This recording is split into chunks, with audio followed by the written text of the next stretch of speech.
سجدے کی اہمیت. قرآن مجید میں سجدہ کرنے کا حکم ہے. فاسجدوا للہ واعبدوا، تو اللہ کو سجدہ کرو اور اس کی بندگی کرو. نبی صلی اللہ علیہ وسلم کو سجدہ کرنے کا حکم ملا. وَمِنَ اللَّيْلِ فَاسْجُدْ لَهُ وَسَبِّحْهُ لَيْلًا طَوِيلًا، اور رات کے کچھ حصے میں پھر اس کے لیے سجدہ کرو اور لمبی رات تک اس کی تسبیح کرو. یعنی آپ کو دیر تک تسبیح کا حکم دیا گیا، یعنی نماز کے اندر. ایمان والوں کو سجدہ کرنے کا حکم ہے. اے لوگوں جو ایمان لائے ہو، رکوع کرو اور سجدہ کرو اور اپنے رب کی عبادت کرو اور نیکی کرو تاکہ تم کامیاب ہو جاؤ. تو سجدہ کامیابی کی ضمانت ہے. کامیاب ہونے کے لیے سجدہ ضروری ہے. سجدہ اللہ سبحانہ و تعالیٰ کا حق ہے، یہ بندگی کی انتہا ہے. کیا وہ اللہ کو سجدہ نہ کریں جو آسمانوں اور زمین میں چھپی چیزوں کو نکالتا ہے اور جانتا ہے جو تم چھپاتے ہو اور جو تم ظاہر کرتے ہو. اللہ کے سوا کسی کو سجدہ نہیں کیا جا سکتا. رسول اللہ صلی اللہ علیہ وسلم نے فرمایا کسی انسان کے لیے دوسرے انسان کو سجدہ کرنا درست نہیں. کرنے والے کو سجدہ کریں. اللہ سبحانہ تعالیٰ کو سجدہ کیوں کریں؟ کیونکہ اس نے ہمیں پیدا کیا، نہ صرف یہ کہ ہمیں بلکہ ہر چیز کو، اور اسی کی نشانیوں میں سے رات اور دن اور سورج اور چاند ہیں. نہ سورج کو سجدہ کرو اور نہ چاند کو، اور اللہ کو سجدہ کرو جس نے انہیں پیدا کیا اگر تم صرف اس کی عبادت کرتے ہو. فرشتوں کا سجدہ کرنا. ان الذین عند ربک لا یستکبرون عن عبادتہ ویسبحونہ ولہ یسجدون، بے شک جو لوگ تیرے رب کے پاس ہیں یعنی فرشتے، وہ اس کی عبادت سے تکبر نہیں کرتے اور اس کی تسبیح کرتے ہیں اور اسی کو سجدہ کرتے ہیں. فرشتوں کا سجدہ کیسے ہے؟ رسول اللہ صلی اللہ علیہ وسلم نے فرمایا آسمان چرچراتا ہے، جیسے کسی چارپائی پہ یا کسی ٹیبل پہ یا کسی چھت پہ زیادہ سامان رکھ دیا جائے تو کیا ہوتا ہے؟ چرچر کرنے لگتی ہے، اور اس کا حق ہے کہ وہ چرچرائے.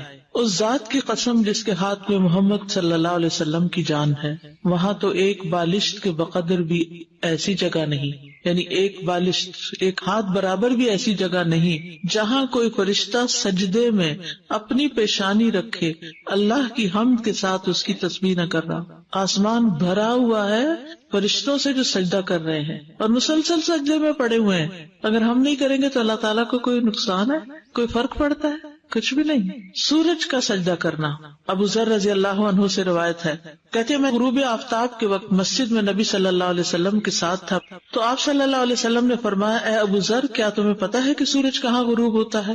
میں نے کہا اللہ اور اس کا رسول ہی زیادہ جانتے ہیں.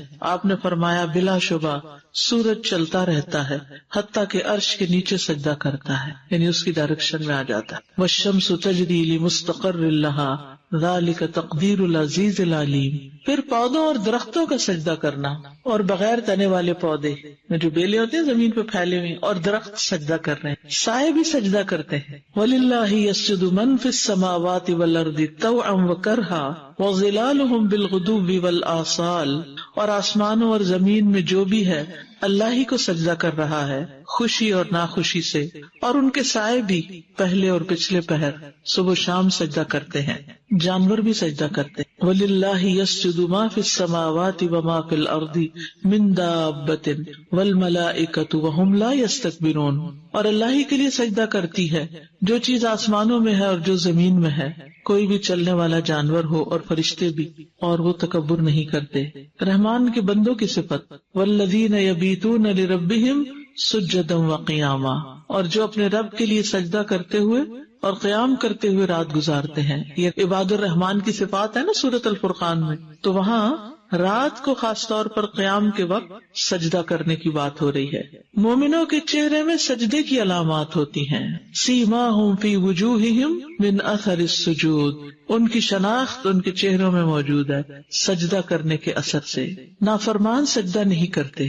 جب انہیں کہا جاتا ہے کہ سجدہ کرو رحمان کے لیے، قالوا وما الرحمن انسجد لما تأمرنا وزادہم نفورا، جب ان سے کہا جاتا ہے رحمان کو سجدہ کرو تو کہتے ہیں اور رحمان کیا چیز ہے، کیا ہم اسے سجدہ کریں جس کے لیے تو ہمیں حکم دیتا ہے؟ اور یہ بات انہیں بدکنے میں بڑھا دیتی ہے اور دور کر دیتی ہے.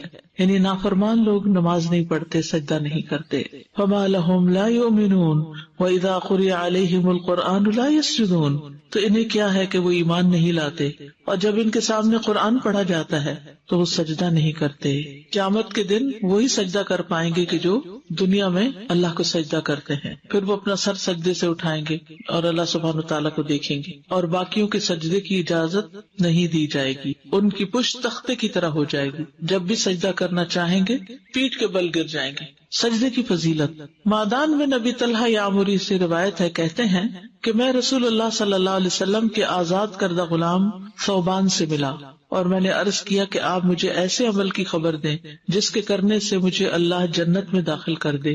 یا کہتے ہیں کہ میں نے کہا کہ مجھے اللہ کے نزدیک سب سے پسندیدہ عمل کے بارے میں خبر دیں اور وہ خاموش رہے. میں نے پھر پوچھا تو وہ خاموش رہے. میں نے تیسری بار پوچھا تو انہوں نے فرمایا میں نے رسول اللہ صلی اللہ علیہ وسلم سے اس بارے میں سوال کیا تھا تو آپ نے فرمایا تم پر اللہ کے لیے سجدوں کی کثرت لازم ہے، یہ پسندیدہ ترین عمل ہے. تم جب بھی کوئی سجدہ کرتے ہو تو اللہ اس سجدے کے سبب سے تمہارا ایک درجہ بلند کر دیتے ہیں اور اس کے ذریعے سے تمہاری ایک خطا مٹا دیتے ہیں. سجدہ قربت کا ذریعہ ہے. کلا لا تطعہ واسجد واقترب، ہرگز نہیں اس کا کہنا نہ مانو، سجدہ کرو اور بہت قریب ہو جاؤ. سجدے کی حالت میں بندہ رب کے سب سے زیادہ قریب ہوتا ہے. ابو ہریرہ سے مروی ہے کہ رسول اللہ صلی اللہ علیہ وسلم نے فرمایا سجدہ کرتے ہوئے بندہ اپنے رب کے سب سے زیادہ قریب ہوتا ہے، بس سجدوں میں کثرت سے دعا کیا کرو. ایک سجدے کا اجر، ایک نیکی ملنا، ایک گناہ معاف ہونا، ایک درجہ بلند ہونا. اس لیے حدیث میں آتا ہے کہ تم سجدوں کی کثرت کرو. ایک زمانہ آئے گا جس میں ایک سجدہ دنیا و ما فیہا سے بہتر ہوگا. ابو ہریرہ رضی اللہ عنہ سے روایت ہے، انہوں نے کہا کہ رسول اللہ صلی اللہ علیہ وسلم نے فرمایا اس ذات کی قسم جس کے ہاتھ میں میری جان ہے، عنقریب ابن مریم تمہارے درمیان ایک عادل حاکم کی حیثیت سے نازل ہوں گے. وہ صلیب کو توڑ ڈالیں گے، خنزیر کو قتل کریں گے اور جزیہ موقوف کر دیں گے. اس وقت مال و دولت کی فراوانی ہوگی حتیٰ کہ اسے کوئی بھی قبول نہیں کرے گا. اس وقت ایک سجدہ دنیا اور جو کچھ اس میں ہے اس سے بہتر ہوگا. یعنی کس لحاظ سے بہتر ہوگا؟ ایک تو یہ کہ جب ہر طرف امن امان ہوگا تو انسان کو سب سے زیادہ سکون سجدے کے اندر ہی آئے گا. اور ویسے بھی عیسیٰ علیہ السلام کا آنا کس بات کی علامت ہے؟ قریب ہے قیامت.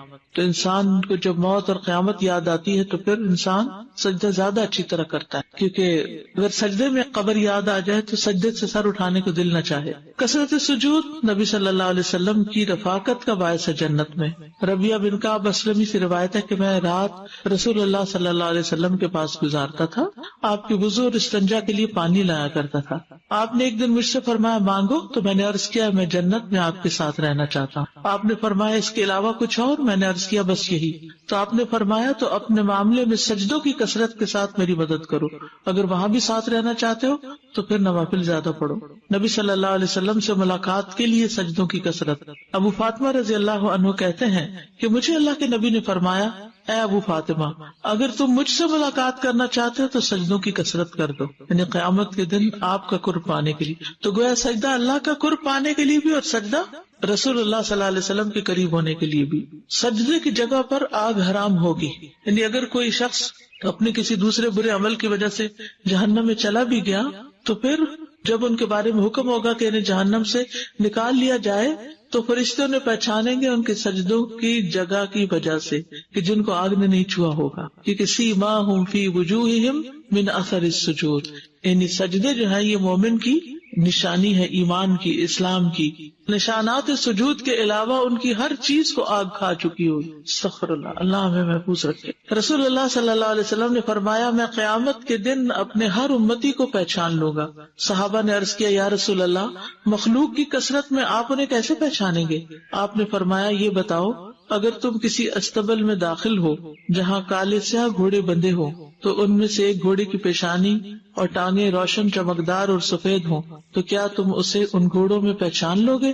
انہوں نے جواب دیا کیوں نہیں. آپ نے فرمایا اسی طرح اس دن میرے امتیوں کی پیشانیاں سجدوں کی وجہ سے روشن ہوں گی، قدرتی ٹیکے لگے ہوئے ہوں گے اور وضو کی وجہ سے ان کے اعضاء چمک رہے ہوں گے اور کسی زیور کی ضرورت ہی نہیں.